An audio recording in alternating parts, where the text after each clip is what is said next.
बिस्मिल्लाहिर्रहमानिर्रहीम। Muscle contraction ये इस चैप्टर का लास्ट टॉपिक है। मतलब आज लास्ट लेक्चर है इस चैप्टर का। इसमें दो तीन सेक्शन मौजूद हैं, टॉपिक्स मौजूद हैं। So starting with muscle contraction, muscle किस तरह कंट्रैक्ट करते हैं, क्या मैकेनिज्म है मसल कंट्रैक्शन का, इसके बारे में भी बहुत ज्यादा कोशिश किया गया, बहुत ज्यादा एफर्ट किया गया और फाइनली इसका एक जवाब ढूंढ लिया गया कि मसल कंट्रैक्शन का क्या मैकेनिज्म है। तो वो उसका नाम दिया गया स्लाइडिंग स्लाइडिंग फिलामेंट मॉडल। ये रखा गया स्लाइडिंग फिलामेंट मॉडल के नाम से।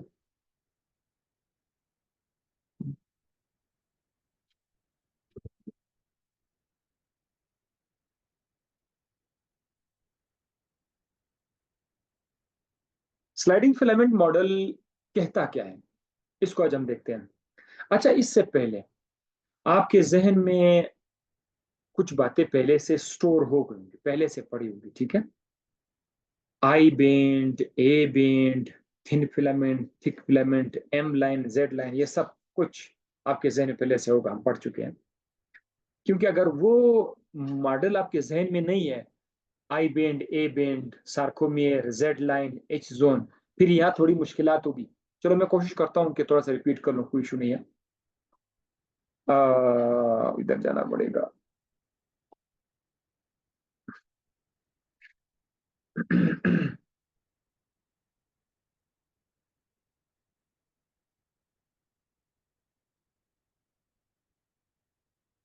हमने सुना था, हमने इस तरह पढ़ा था कि थिक फिलामेंट्स,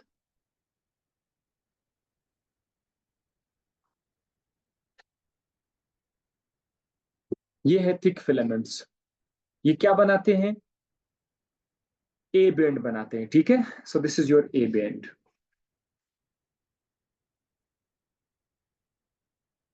ये आपका ए बैंड है। अब मैं इसके अंदर थिन फिलामेंट्स ऐड कर लेता हूं, थिन फिलामेंट्स। थिन फिलामेंट्स को ऐड करने का ये होगा कि थोड़ा सा यहां से अंदर से स्टार्ट कर लेंगे, कलर चेंज।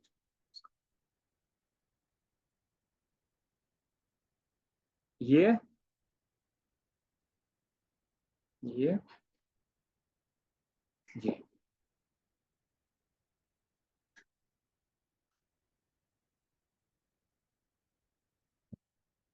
अच्छा, ये है आपका थिन फिलामेंट।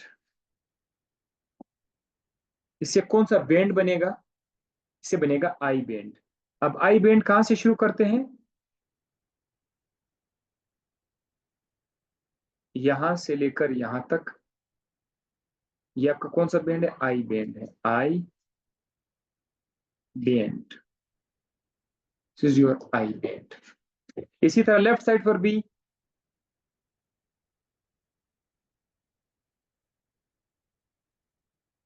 ये आपका आई बैंड है। सो राइट साइड पर एक आई बैंड है, लेफ्ट साइड पर दूसरा आई बैंड है, दरमियान में ए बैंड है, मोटे फिलामेंट मायोसिन है। जब मसल कॉन्ट्रैक्ट करता है तो ये जो पतले धागे हैं ये स्लाइड करते हैं।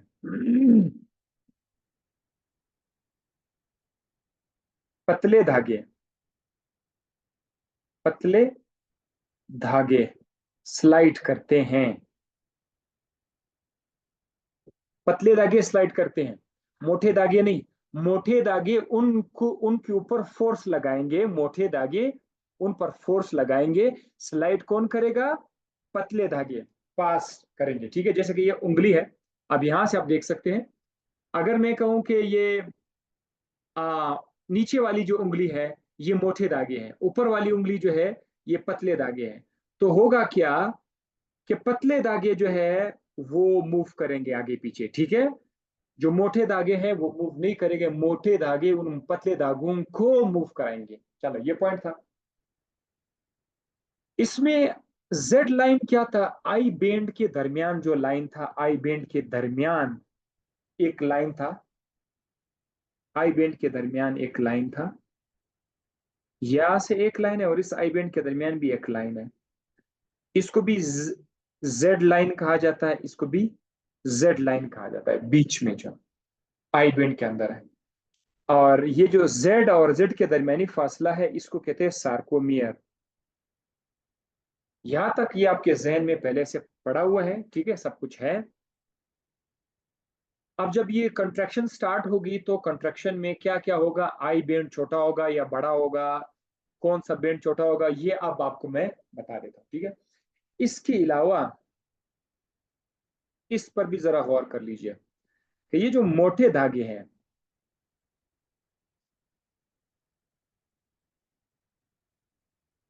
ये एक मोटा धागा है, सपोज करते हैं, यहां पर इसके साथ ब्रिज बना हुआ है, ठीक है, इसका हेड है, मायोसिन हेड है, मोटे धागों का हेड है। और यहां मैं आपके लिए ड्रॉ कर लेता हूं थिन फिलामेंट। सो ऊपर जो है, ऊपर क्या है,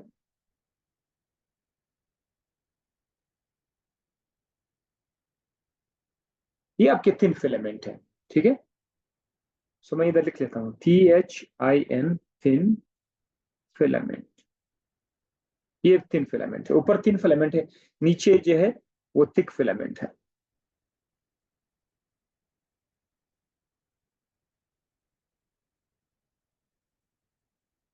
आप जरा गौर कर लीजिए, होता क्या है कि ये जो थिक फिलामेंट का जो हेड है, हेड,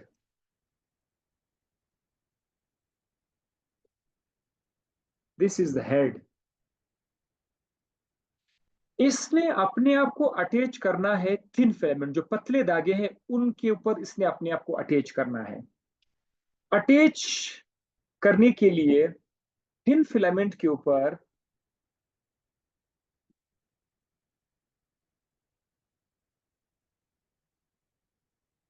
थिन फिलामेंट के ऊपर कुछ मखसूस जगह होती है, जैसे कि यहां पर ये जगह,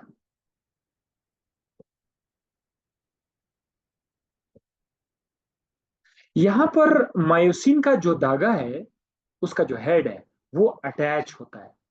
मायोसिन का जो हेड है वो यहां पर अटैच होता है।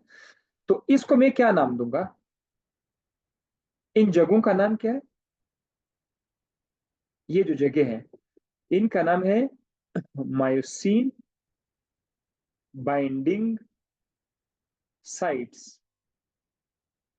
Myosin binding sites. जो मोटा धागा है एक्टिन, सॉरी मायोसिन, वो नीचे पड़ा हुआ है, ये पड़ा हुआ है यहां पर। अब हमने करना क्या है कि मायोसिन का जो हेड है, ये वाला जो हेड है, इस हेड को हमने यहां से लाना है, अटैच करना है और इस बाइंडिंग साइड के अंदर हमने इसको फिट करना है। आम हालत में रेस्टिंग में, रेस्टिंग स्टेज में, जब मसल रेस्ट नहीं कर रहा होता, उस वक्त ये जो बाइंडिंग साइट है, बाइंडिंग साइट, ये कवर्ड हुआ होता है, कवर्ड, छुपा हुआ होता है। किसने छुपाया हुआ है, कवर्ड बाय ट्रोपोमायोसिन, ट्रोपोमायोसिन। तो अब मैं आप लोगों के लिए ट्रोपोमायोसिन का धागा लाऊंगा। ट्रोपोमायोसिन भी एक प्रोटीन ही तो है ना। वो पतले धागे के अंदर तीन तरह के धागे थे, एक्टिन, ट्रोपोमायोसिन एंड ट्रोपोनिन। तीन तरह के धागे नहीं, दो तरह धागे हैं, एक जस्ट ग्लोबुलर शेप के स्ट्रक्चर है। तो अब मैंने करना क्या है, इस हेड को यहां पर अटैच करने के लिए जगह कवर हुआ है, उसके ऊपर मैंने ड्रॉ करना है, ट्रोपोमायोसिन ड्रॉ करना है। सो अब जरा देख लीजिए गौर से। अब मैं ट्रोपोमायोसिन उठाता हूं, ट्रोपोमायोसिन, ट्रोपोमायोसिन का जो धागा है ये मैंने यहां से स्टार्ट किया, यहां से आया, यहां से गया, यहां से जस्ट आपको समझाने की खातिर, ये जो दूसरा कलर में यूज कर रहा हूं ये क्या चीज है? ये दूसरा धागा है ट्रोपोमायोसिन का। ट्रोपोमायोसिन ने किस जगह को कवर किया हुआ है? Myosin binding site. जिधर मायोसिन अटैच होता है वो जगह उसने कवर किया हुआ। आप देख सकते हैं, ठीक, वो धागा बिल्कुल उसने उसको कवर किया हुआ है। जब कंट्रैक्शन का टाइम आता है,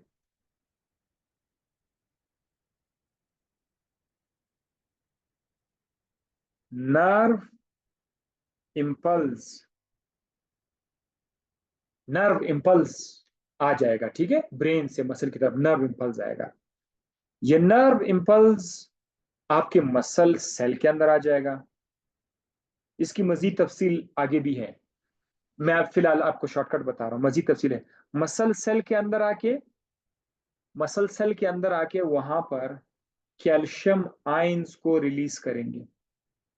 कैल्शियम आयन को क्या करेंगे? रिलीज करेंगे। कहां से रिलीज करेंगे? Sarcoplasmic reticulum, SPR, EPR endoplasmic, sarcoplasmic SPR, sarcoplasmic reticulum से कैल्शियम आयन रिलीज हो जाएंगे। ये कैल्शियम आयन क्या करेगा? जाएगा ट्रोपोनिन पर अटैच हो जाएगा। आपको मैंने ट्रोपोनिन बताया हुआ है।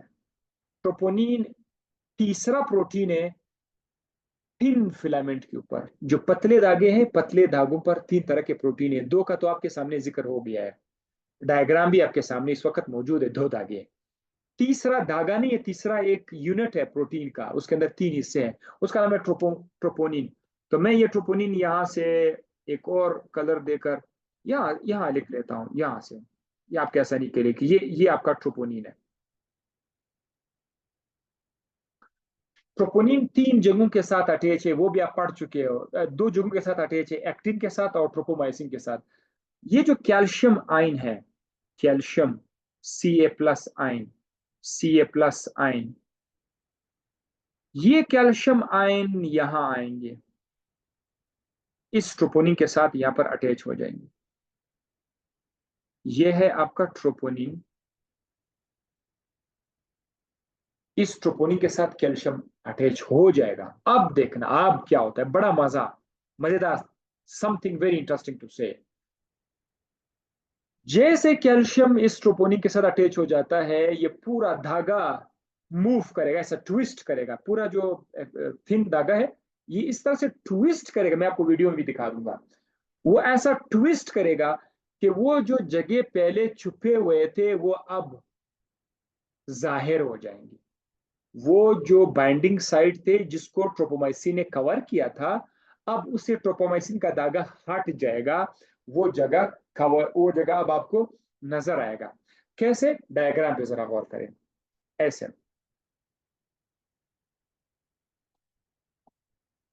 अब अगर मैं फिर से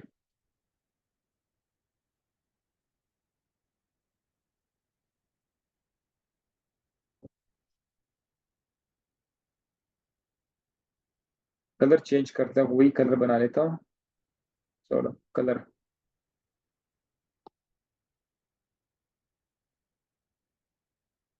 हम्म, यहां पर है आपका बाइंडिंग साइड। चलो मैं एक बाइंडिंग साइड शो कर लेता हूँ, जिस जिस जस्ट वन बाइंडिंग साइड। इसके आसपास मैंने वो जो धागा था ट्रोपोमायोसिन का, वो धागा अब इसके ऊपर नहीं रहा, ठीक है। अब ट्रोपोसिन का धागा उस एक्टिव, उस बाइंडिंग साइट पर अब नहीं है। तो हम क्या करेंगे? अब नीचे क्या है? नीचे आपका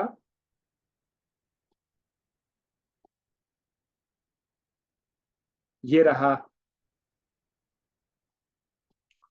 मायोसिन। अब ये जो मायोसिन का हेड है, ये हेड आखिरकार यहां पर आकर अपने आप को क्या करेगा? अटैच कर देगा, right. So finally finally myosin का हेड अब जाकर उस सॉकेट के अंदर अटैच हो गया। मायोसिन हेड, पतला कर दिया था उसको। मायोसिन हेड अटैच्ड, मायोसिन का हेड अटैच हो गया। आपकी आसानी के लिए मैं एक काम कर लेता हूँ, एक और चीज मैं बताता हूँ। ये कभी कभी चीजों को सिंपल बनाने के लिए बहुत ज्यादा डायग्राम लिखना पड़ता है। इस तरह के बहुत सारे मायोसिन हेड्स जो है वहां पर जाकर अटैच हो जाएंगे। इसको हम लोग बोलते हैं क्रॉस ब्रिजेस भी बोलते हैं, इसको क्रॉस ब्रिजेस भी बोलते हैं, क्योंकि और भी होंगे।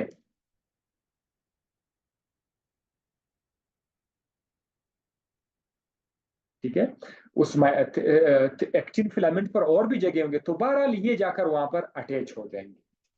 ये बहुत ज्यादा लाजमी था, ये बताना आपके लिए बहुत इंपॉर्टेंट था। सो अटैचमेंट से अब क्या हुआ, अटैचमेंट तो हो गया।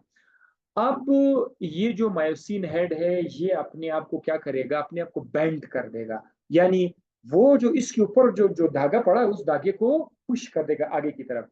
ये तीर का निशान पे जरा गौर कर ले।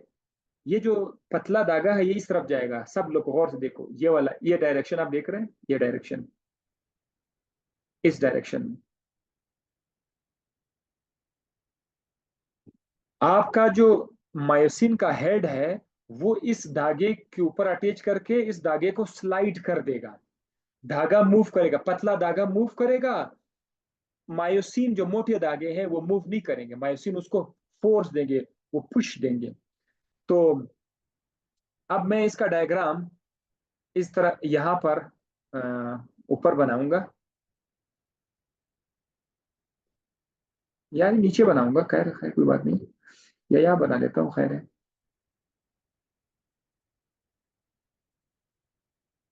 अब देखना जरा, मायोसिन हेड इधर ही होगा। अब मैंने आगे क्या करना है, मैं इस धागे को थोड़ा इस तरफ कर लेता हूँ ताकि आपको सिर्फ आइडिया क्लियर हो जाए। कितना मोटा हो गया यार।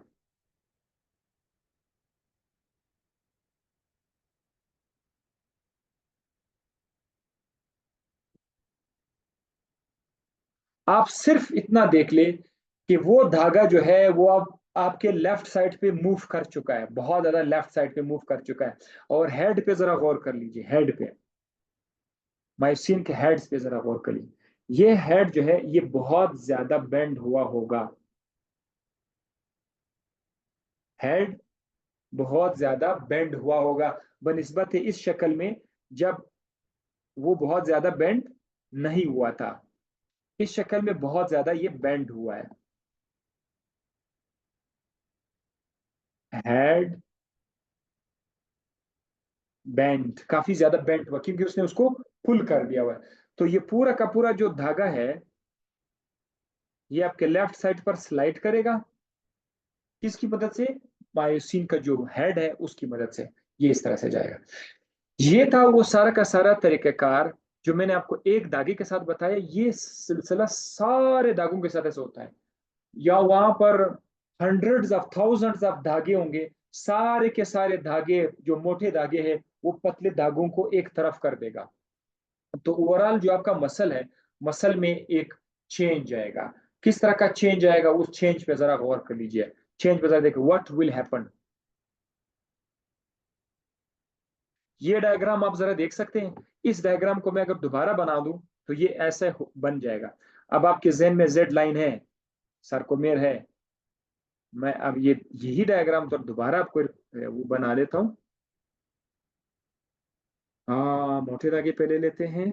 मोटे धागे भी बिल्कुल उसी जगह पर होंगे, इसको मैं छेड़ूंगा ही नहीं। ये देखो,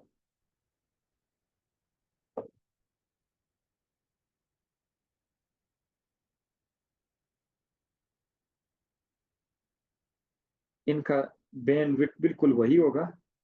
अब जरा जो आपका पिंक कलर है इस पर जरा आप गौर कर लीजिए।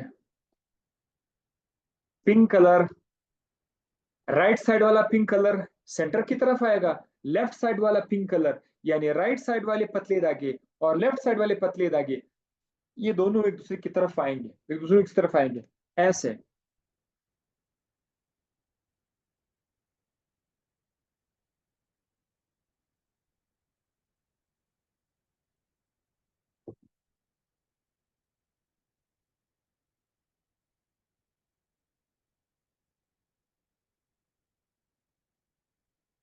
देखो, पतले धागे छोटे नहीं हो रहे हैं, पतले धागे बिल्कुल छोटे नहीं हो रहे हैं, लेकिन पतले धागों से जो बैंड बन रहा था ना, आई बैंड, वो छोटा हो गया। अब जरा देखो,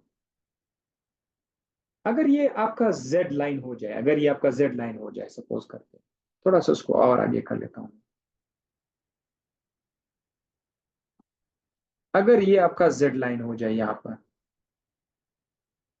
जो पहले आपने देखा था जेड लाइन, और यहां पर भी एक जेड लाइन में ड्रॉ कर दूं, तो अब आप देख सकते हैं कि दो जेड लाइन एक दूसरे के करीब आ गए हैं। आई बेंड छोटा हो गया। आई बेंड पे जरा गौर करें, आई बेंड आपका कहाँ है? ये देखो छोटा, यहां में एकदम, ये देखो यहां से, ये आपका आई बेंड है।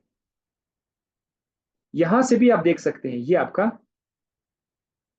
आई बेंड है। जेड लाइन के इस तरफ थोड़ा सा मैंने उसको शो किया हुआ है, हालांकि जेड लाइन की इस तरफ भी थोड़ा सा हिस्सा है आई बेंड का, मैंने उसको शो नहीं किया। मैं जैसे आपको ये बताना चाहता हूं कि मसल कंट्रक्शन के दौरान आई बेंड छोटा हो जाता है, जैसे कि यहां पर आप देख सकते हैं। पहले आप लोग जेड लाइन के करीब देख सकते थे तो काफी ज्यादा फासला था, अगर आप यहाँ पे देख सकते हैं जेड लाइन के दरमियान, यहां से काफी ज्यादा फासला है, लेकिन अब ये फासला छोटा हो गया है, आई बेंड छोटा हो गया है। ये कौन सा मसल है? ये रिलैक्स्ड स्टेज में था। ये कौन सा स्टेज है? ये कॉन्ट्रैक्ट स्टेज में है। तो हम देख सकते हैं जेड लाइन करीब आ रहे हैं। आपने देख लिया जेड लाइन, पहले जेड लाइन के दरमियान फासला कितना था? ये वाला जेड लाइन, एक ये है, एक ये है। पहले जेड लाइन के बीच फासला ज्यादा था, अब जेड लाइन करीब आ गई, फासला कम हो गया। ये दो चीजें हो गई, आई बेंड छोटा हो गया, जेड लाइन करीब आ गई, एच जोन गायब हो गया है। एच जोन गायब हो गया है। आपको मैंने बताया था कि एच जोन वो इलाका है जहां पर मायोस एक्टिन के धागे नहीं है, एच जोन। ऊपर जरा डायग्राम में जरा देखें, मैं आपको ऊपर बताता हूँ। ऊपर ये जो खाली जगह आप देख रहे हैं ना, ये वाला जो खाली जगह है, ये दिस वन, जिसमें सिर्फ मोटे धागे हैं, मायोसिन के धागे हैं, बट उसमें कोई एक्टिन का धागा नहीं है। इस इलाके का नाम क्या है? H H zone. तो अब एच जोन तो गायब हो गया। एच जोन क्यों गायब हो गया? क्योंकि एच जोन पर राइट साइड भी पतले धागे आ रहे हैं, लेफ्ट साइड भी पतले धागे आ रहे हैं। अब देखो मेरे हाथ के जरा इशारा देखो, मेरे राइट हैंड और लेफ्ट हैंड के दरमियान जो स्पेस है जिसमें मेरा चेहरा आपको नजर आ रहा है, ये एच जोन वाला जगह है। तो जब ये पतले धागे एक दूसरे के करीब आ जाएंगे, करीब आ जाएंगे, करीब आ जाएंगे, तो एच जोन तो डिसअपियर हो जाएगा। एच जोन तो डिसअपियर हो जाएगा। फिर जब मसल रिलैक्स होगा तो एच जोन फिर से नजर आना शुरू करेगा। एच जोन गायब, एच जोन नजर आया। तो जैसे मसल कंट्रैक्ट करते हैं, उसमें एच जोन गायब हो जाता है। So that was really very interesting. अभी मैं आपको थोड़ा सा रिवाइज करके बताता हूँ। जब मसल कंट्रैक्ट होता है तो सबसे पहले नर्व इंपल्स, दिमाग से नर्व इंपल्स पहुंचेगा आपके सेल पे। सेल पे जाकर वो कैल्शियम रिलीज करेगा, कैल्शियम चला जाएगा, ट्रोपोनिन के साथ अटैच होगा, ट्रोपोनिन के अटैचमेंट से पूरा धागा ट्विस्ट करेगा, और पतले धागों पर वो जगह नजर आना शुरू हो जाएंगे जहां पर मोटे धागों के हेड्स ने अटैच होना है। तो जैसे ही वो जगह एक्सपोज हो जाएगा, मोटे धागों का हेड अटैच हो जाएगा। अटैच होने से क्या होगा कि मोटे धागे उस पर पुल करेंगे, पुश करेंगे, और वो जो धागे हैं वो स्लाइड करेंगे। जिस डायग्राम से मैंने आपको यहाँ पर स्क्रीन पर दिखा दिया, इस तरह से राइट साइड वाले धागे भी आ जाएंगे सेंटर की तरफ, लेफ्ट साइड वाले धागे भी सेंटर की तरफ आएंगे। ना तो पतले धागों का लेंथ चेंज हो रहा है, और ना मोटे धागों का। बेंड छोटा हो रहा था, बेंड, आई बेंड छोटा हो रहा था। ए बेंड को कुछ नहीं हुआ, ए बेंड पहले जैसा था, अभी भी उतना है। आप डायग्राम पर आप देख सकते हो, सुर्ख लाइनें, मोटी मोटी लाइनें देख रहे हो, इनकी लेंथ को जरा देखो, ये पहले भी उतना था बेंड, अभी उतना बेंड है। हाँ, साइड साइड पर जो ए बेंड्स है, क्योंकि ये अगर एक इस तरह के बैंड्स होते हैं ना, लाइट डार्क, लाइट, डार्क। इस केस में आप कह सकते कि अगर ये आई बैंड है तो ये ए बैंड है, फिर ये आई बैंड है, ये ए बैंड है, ये आई बैंड है, ये ए बैंड है। इस तरह साइड साइड पे पड़े हुए जो ए बैंड्स है वो करीब आ सकते हैं। एक आई ए बैंड दूसरे ए बैंड के करीब आ जाएगा। पर सो तो इसमें आपने देखा कैल्शियम का कितना बड़ा रोल है। कैल्शियम का, अगर कैल्शियम ना होता या नर्व इंपल्स ना होता तो मसल कंट्रैक्ट नहीं हो सकता था। चले, ये तो सारा का सारा हमने यहाँ पर एक्सप्लेन कर दिया। अब मैं आपको लेके चलता हूं वापस इस स्टेज पे। इधर आप गौर कर लें। During contraction thin myofilaments slide past the thick ones. ये पॉइंट नोट कर लिया आप लोगों ने। पतले धागे स्लाइड करेंगे। Myosin heads attach at the actin. Myosin के हेड्स अपने आप को एक्टिन के साथ अटैच करेंगे। कहां पर एक्टिन में? कहां पर एक्टिन में? मायोसिन बाइंडिंग साइट पर। असल में यहां पर मैंने वो लिखा नहीं है, लेकिन अब myosin binding site, myosin BS binding site. इससे क्या बनेगा? क्रॉस ब्रिजेस बन जाएंगे। क्रॉस ब्रिजेस भी आपको पता है, पुलिंग द एक्टिन फाइबर्स। इससे क्या होगा कि वो एक्टिन फाइबर्स को पुल करेंगे। यहां पर बात खत्म। मसल सेल शॉर्टन हो जाएगा। ये आप जरूर देख लीजिए। मसल का जो ओवरऑल सेल है वो छोटा हो जाएगा। मसल का ओवरऑल सेल छोटा हो जाएगा। दागे तो सेल के अंदर है। I bend shorten, I bend छोटा हो जाएगा। जेड लाइनें करीब आएंगे। बुक में लिखा हुआ है distance between the Z line decrease. भाई फर्क ही नहीं पड़ता, सेम चीज, वही बात जो ये कह रहे हैं मैं भी वही कह रहा हूं। एच जोन डिसअपियर, हाँ बिल्कुल एच जोन गायब हो जाएगा। ए बेंड मूव क्लोजर, ए बेंड दूसरे ए बेंड के करीब आएगा, लेकिन उसके लेंथ पर कोई असर नहीं पड़ेगा, but do not change in length. ये आप लोगों ने देखना है, ठीक है। अच्छा wait a minute.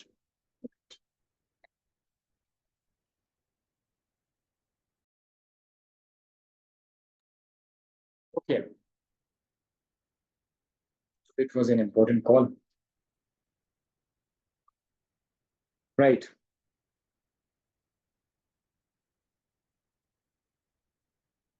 Control of cross bridges. Cross bridges को कैसे कंट्रोल किया जाता है? अब देखो, कुछ बातें बताइए, कुछ मैं यहाँ पे अभी कवर कर लेता हूँ। नर्व इंपल्स पहुंच जाता है एट द न्यूरोमस्कुलर जंक्शन। ये आपका ये आपका मसल सेल है। ये पूरा आपका मसल सेल है। इसके अंदर वो धागे मागे सारे इधर अंदर पड़े हुए, अभी मैंने जाहिर नहीं किए हुए। जो दिमाग से जो नर्व आ रहा है वो यहां पर आकर अटैच हो जाएंगे। ये नर्व है, नर्व, न्यूरॉन।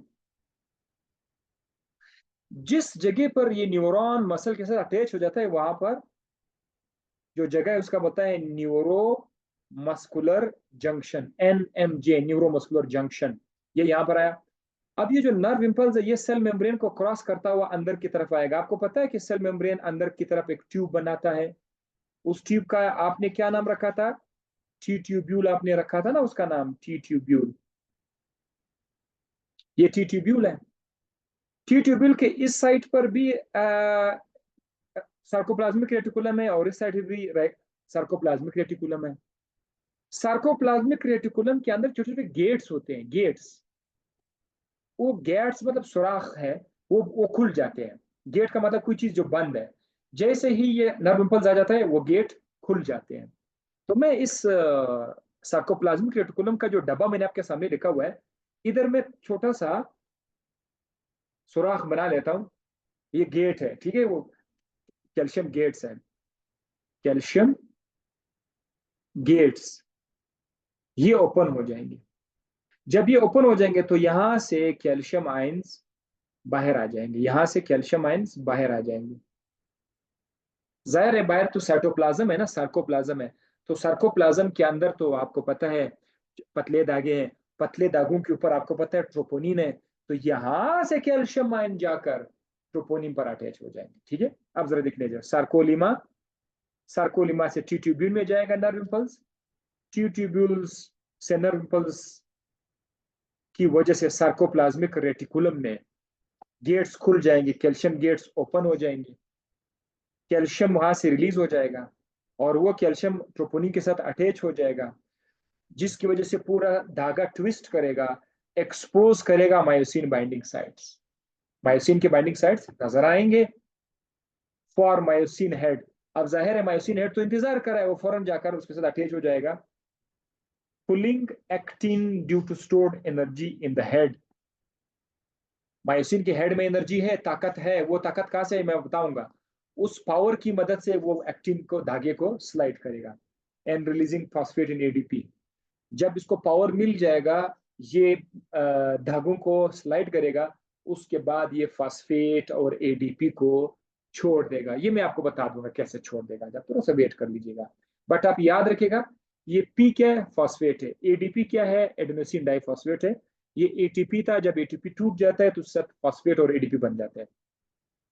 अनदर एटीपी हाइड्रोलाइजेस, इसके बाद एक और एटीपी आकर अपने आप को इस ब्रिज के साथ अटैच कर देगा। पुराने बुक्स में लिखा था कि जो नया एटीपी आएगा वो ब्रिज को डिटैच करने में इस्तेमाल होगा। पुराने बुक्स में था ब्रिज जो बना था वो डिटैच करने में। अब वो कहता है कि नहीं, ब्रिज खुद ब खुद, जैसे एटीपी आ जाएगा ब्रिज खुद ब खुद हट जाएगा। ब्रिज जो टेढ़ा था ना, ब्रिज जो टेढ़ा हुआ था ना माइसिन हेड, उसको दोबारा सीधा करने में एटीपी का किरदार है। ये बात न्यू बुक में जैसे लिखा हुआ है, अभी मैंने बताया। बहरहाल कोई बात नहीं है, अगर बात वही है, अगर आपका मायोसिन के हेड्स उससे डिटैच हो जाए या वो टेढ़े से सीधा हो जाए, बात एक ही है, थोड़ा सा स्लाइट डिफरेंस है। Myosin head and make it less bend relax state. चलो ये तर्जुमा आपका मैंने कर दिया ना। ये सब कुछ तो हो गया, अब ये एक नया टॉपिक यहां से स्टार्ट हो रहा है। इससे पहले मैं आपको, अगर मुझसे I just want to check,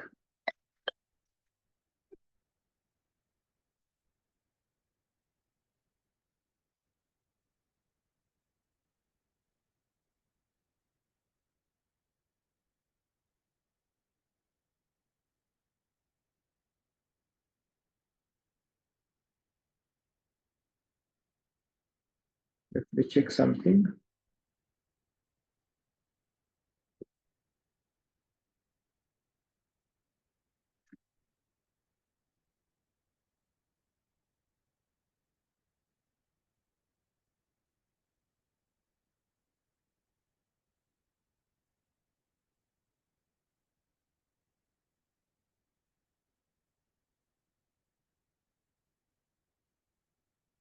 आपको आवाज नहीं आएगी?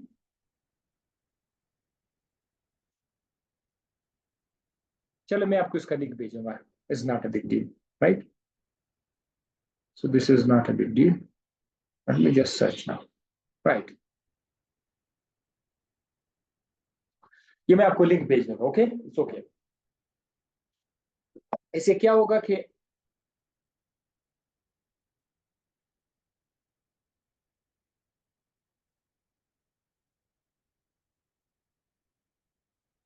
आपको मैं ये लिंक भेज दूंगा, ठीक है? इससे आपको आइडिया और भी अच्छा क्लियर हो जाएगा, आप देखो कि किस तरह से माइसिन अटैच करें, डिटैच करें। सो पॉइंट्स हो गए सारे हमारे क्लियर। मैं फिर भी दोबारा इस एक बार चेक करता हूँ, अगर मुझसे कोई चीज मिस हो गई हो तो ठीक है। ये भी हो गया मसल कंट्रैक्शन और कंट्रोल ऑफ क्रॉस ब्रिजेस, ये भी हो गया। ठीक है, ठीक है, ठीक है। Now next topic is antagonistic arrangement of skeletal muscles. इसके लिए एक और लिंक शेयर कर लेते हैं, क्योंकि वैसे भी 1 मिनट के बाद ये सब कुछ होगा। सो थोड़ा सा रिपीट कर लेता हूँ, we have just 1 minute. Muscle contraction के दौरान क्या होता है? मसल कंट्रैक्शन के दौरान पतले धागे मोटे धागे के साथ इंटरेक्ट करते हैं, पतले धागे स्लाइड करते हैं, मोटे धागे उनको वो एनर्जी देते हैं। मोटे धागों का मायोसिन हेड्स अटैच हो जाते हैं। कब अटैच होता है? जब कैल्शियम आयन ट्रोपोनिन के साथ अटैच हो जाता है, तब जाकर वो हेड अटैच होगा। इस दौरान एटीपी रिलीज भी हो जाती है और एक एटीपी, बल्कि एक सिंगल एटीपी यहाँ प्रोड्यूस हो जाती है। बल्कि नेक्स्ट पोर्शन में मैं एक करता हूँ कि ये जो एटीपी वाला साइकिल है ये भी बता दूंगा, ताकि और भी अच्छी तरीके से आपको समझ आए। एटीपी कहाँ पर खर्च होती है, कैसे खर्च होती है, वो मैं आपको बताऊँ। ठीक है, सो नेक्स्ट अभी भेज देता हूँ, अभी भेज देता हूँ।